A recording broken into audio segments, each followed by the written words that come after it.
Magandang araw mga kapolitika at welcome back dito sa ating YouTube channel.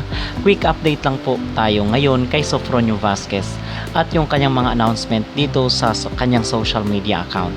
Pero bago ang lahat ay huwag kalimutang mag-like at mag-subscribe na rin kayo para updated kayo sa ating mga latest issue.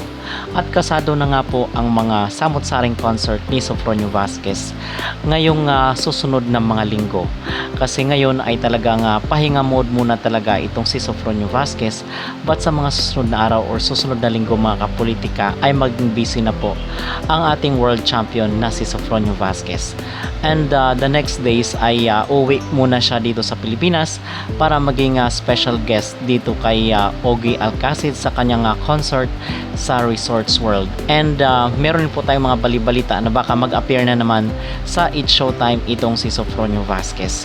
So yun po ang ating aabangan mga kapolitika base dito sa mga usap-usapan sa social media. At doon sa ating mga naunang video ay napag-usapan natin itong mga samot-saring pa-concert ni Sofronio Vazquez sa mga susunod na buwan. And then i-report natin doon na sa San Leandro is nasa March 15 po siya, April and May Canada, Sacramento March 29, and then sa Dubai is May 24. Then meron po siyang performance sa Beverly Hills ngayong buwan. And then February 13 is nasa Pinas itong si Sofronio para dumalo dito kay maging guest performer siya kay Ogie Alcacid.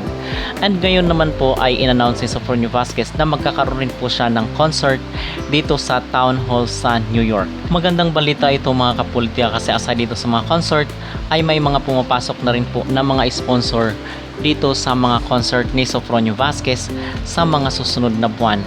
And then itong gaganapin na concert ni Sofronio Vazquez sa Town Hall sa New York ay gaganapin po ito sa July 19, but yung tickets ay magiging available siya sa March 9.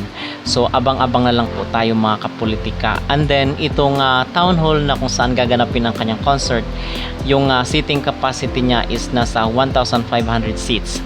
So medyo marami-rami ito kontra dito sa mga naunang concert ni Sofronio or yung mga venues niya dito sa Sacramento at sa dito sa San Leandro sa California.